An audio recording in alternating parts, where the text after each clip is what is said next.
तरुण की हत्या के बाद 14 दिन तक चुप रहने वाली कांग्रेस ने आखिरकार मुंह खोला और बोला कि ये तो बस एक झगड़ा था और उल्टा हिंदुओं को ही ज्ञान देने लगी। ये है कांग्रेस की सच्चाई।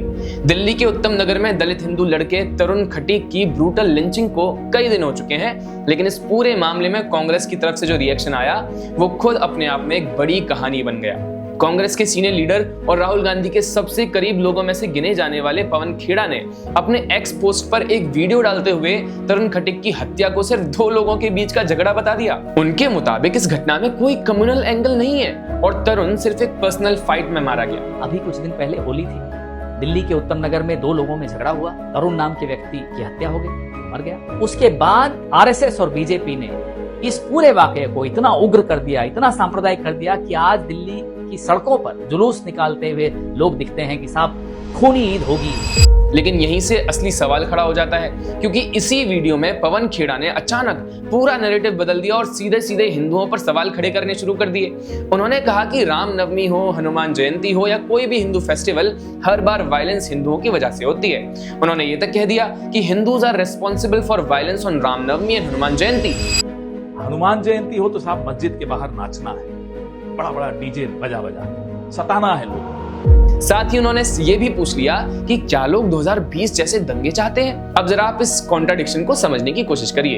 एक तरफ वो तरुण खटीक की लिंचिंग में कम्युनल एंगल को पूरी तरीके से डिनाई कर देते हैं और दूसरी तरफ वो ये नैरेटिव बना रहे हैं कि हर फेस्टिवल में वायलेंस की जिम्मेदारी हिंदुओं की है। यानी एक घटना में कम्युनल एंगल को दबाना है और दूसरी जगह पूरा ब्लेम हिंदुओं पर डाल देना है। क्या ये साफ साफ डबल स्टैंडर्ड नहीं है? तरुण एक दलित हिंदू लड़का था जिसकी उत्तम नगर में एक मुस्लिम मॉब ने बेरहमी से लिंचिंग कर दी, लेकिन कांग्रेस के नेताओं के लिए ये घटना सिर्फ दो लोगों के बीच का झगड़ा है, वो बनकर के रह जाती है। और जो लोग तरुण के लिए जस्टिस मांग रहे हैं, यानी हत्या को डाउनप्ले करो और न्याय मांगने वालों को ही दोषी बना दो, यही है सिलेक्टिव आउटरीच की राजनीति।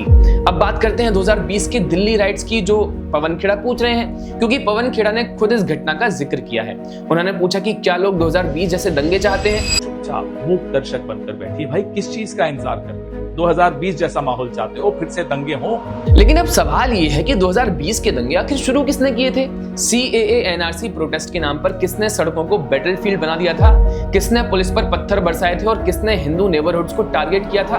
उस समय कांग्रेस और उसके एलाइज लगातार ये नैरेटिव बना रहे थे कि ये पीसफुल प्रोटेस्ट है। वही प्रोटेस्ट बाद में राइट्स में बदल गया और आज वही लोग हिंदुओं को राइट्स का डर दिखा रहे हैं। लेकिन सबसे बड़ा सवाल अभी भी वहीं खड़ा हुआ है कि राहुल गांधी का इस पर क्या मत है। राहुल गांधी अक्सर दलित, SC और ST के अधिकारों की बात करते हैं, लेकिन जब एक दलित हिंदू लड़के तरुण खटीक की लिंचिंग होती है तब राहुल गांधी की आवाज क्यों नहीं सुनाई देती? क्यों वो मुंह बधिर हो जाते हैं? वो तरुण के परिवार से मिलने क्यों नहीं जाते? इस मामले पर कोई स्ट्रॉन्ग स्टेटमेंट क्यों नहीं देते? तरुण खटीक की हत्या को लगभग 2 हफ्ते हो चुके हैं। इतने दिनों बाद कांग्रेस की तरफ से जो रिएक्शन आया उसमें भी विक्टिम के लिए संवेदना से ज्यादा हिंदुओं पर लेक्चर था।